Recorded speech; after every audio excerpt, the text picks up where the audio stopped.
Sa mga ka-J-Vlog, welcome ulit sa panibagong video. So sa video na to, magbibigay ako ngayon ng full review. Ngayong year-end 2024 sa iPhone 11. Sulit ba siyang i-purchase going 2025? Tara mga J-Vlog, check natin.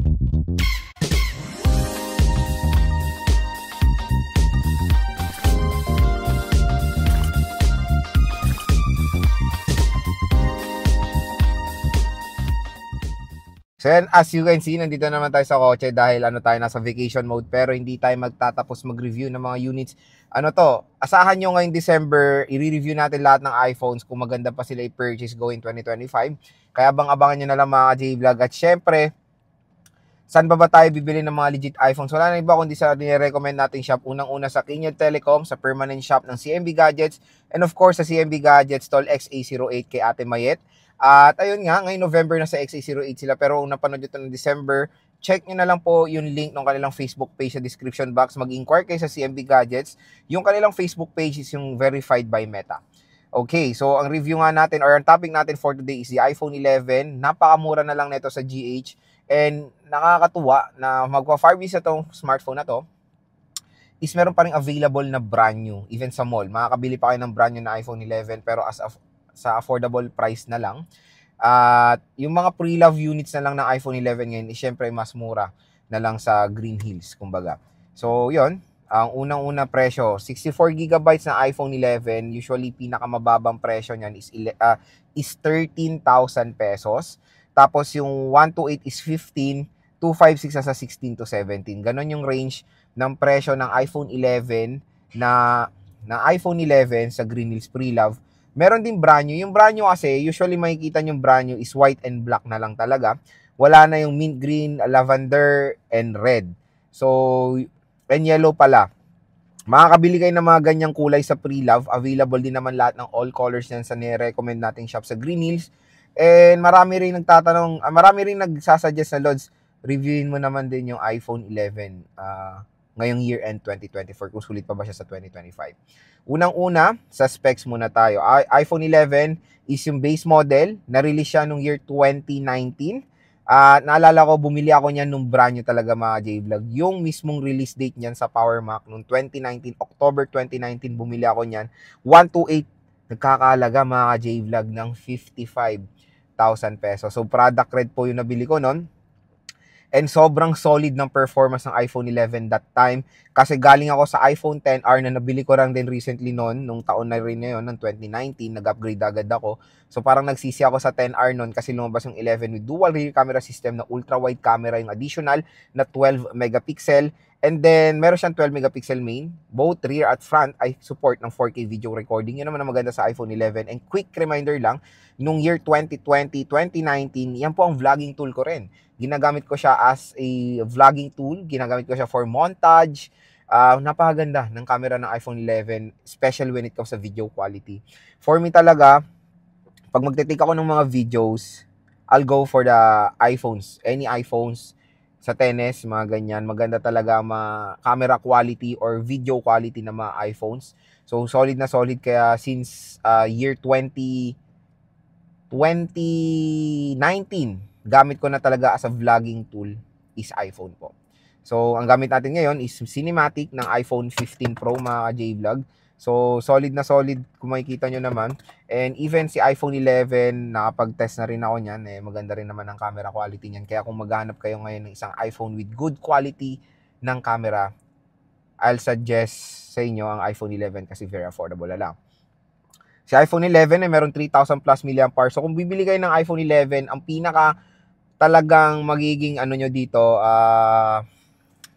magiging downfall ng iPhone dito is battery. Expect nyo na yan. Manage expectation while buying an iPhone, especially mga older gen.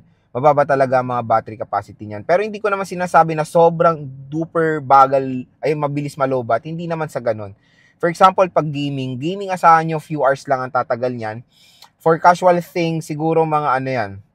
Abot din naman niya siguro na isang araw. Depende na lang talaga sa paggamit. Kung hindi naman kayo ma-data or for example, naka-wifi naman kayo, Tapos, social media things lang ginagawa nyo, calls and texts, browsing the internet ng mga minsan, or nanonood. Matagal din naman kahit paano malobat yung iPhone 11. Depende na rin po yan sa mabibili yung unit, lalo na mga pre-love. Kasi syempre sa mga pre-love, iba-iba na ang mga battery niyan. Meron na mga palit battery, meron ng sinasabi nilang boosted, pero syempre dun sa binibilan nating tindahan, kaya Ate Mayet sa Green Hills, wala pong mga boosted dyan.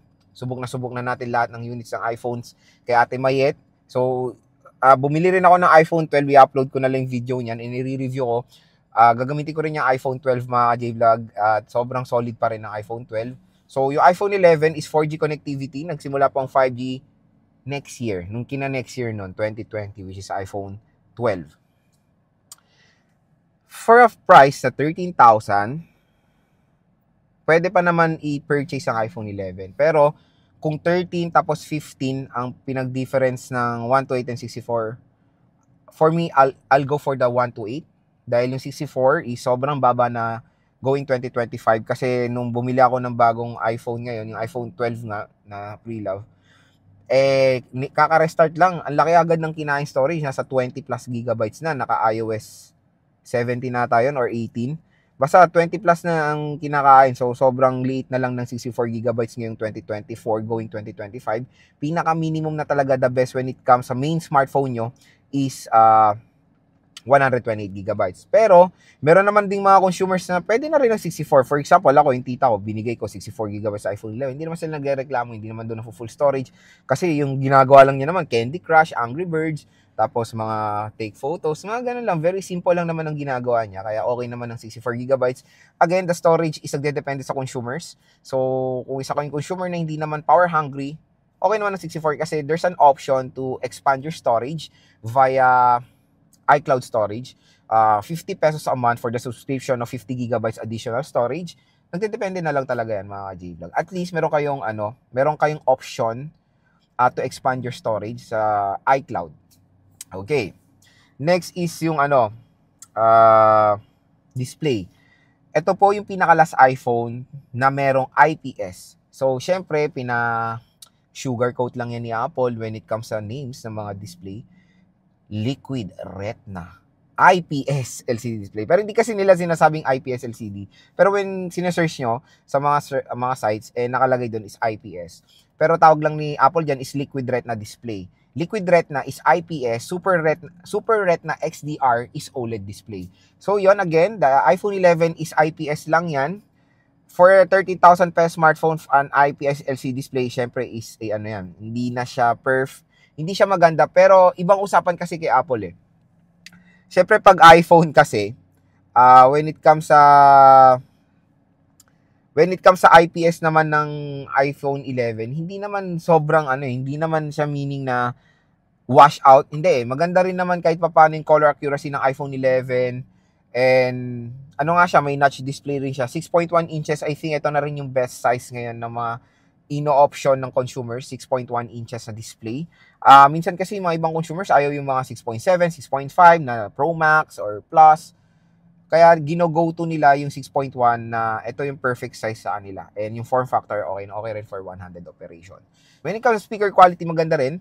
At meron ditong IP rating. Ito gusto ko to real token when it comes sa IP rating. Kung bibili kayo ng pre-love na iPhone 11, make sure bago nyo ilublob sa tubig na hindi na open yung unit. Kasi syempre, pag na-repair na yung unit, wala na yung IP rating nun. Hindi na siya water resistant. Pero kung yung unit naman ay alam nyo or natanong nyo naman sa seller na hindi naman siya nabuksan, hindi naman siya na-repair, pwede pa naman yung IP rating niya. Pero mag-ingat-ingat na lang kayo.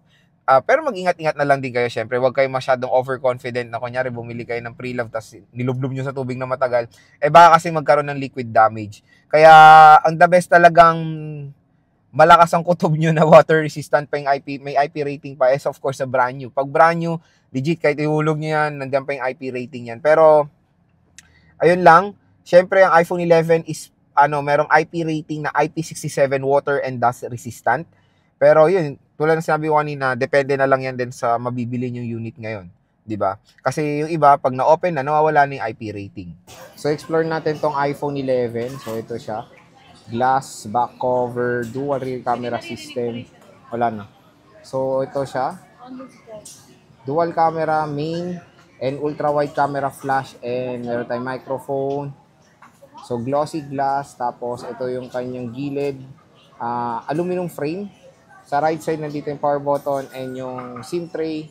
Sa taas pala tayo makikita. Left side is ring and silent toggle and yung volume rocker. Sa baba naman is the speaker lightning port. Siyempre, ito yung display niya, 6.1 inches IPS, liquid retina, IPS LCD display.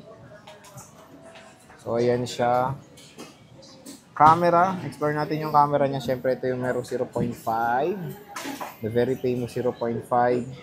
And sa video, 4K video resolution, up to 60 FPS, including front-facing camera.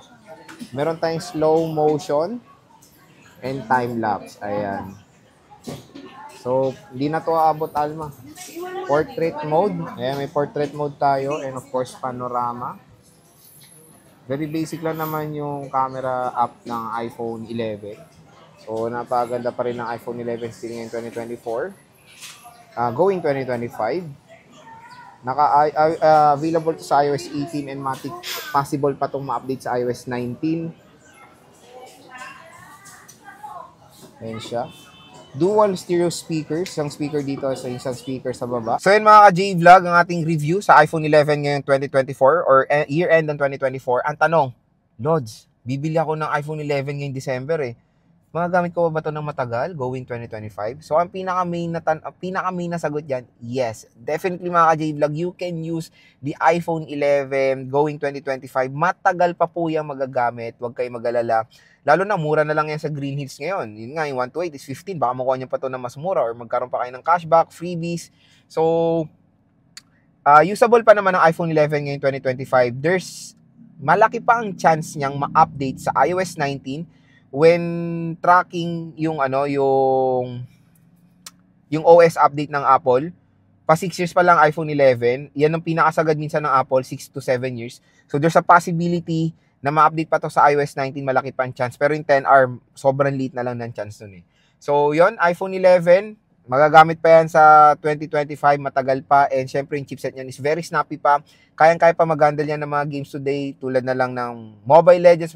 Okay pa ML dyan, COD, Genshin Impact, at marami pang iba.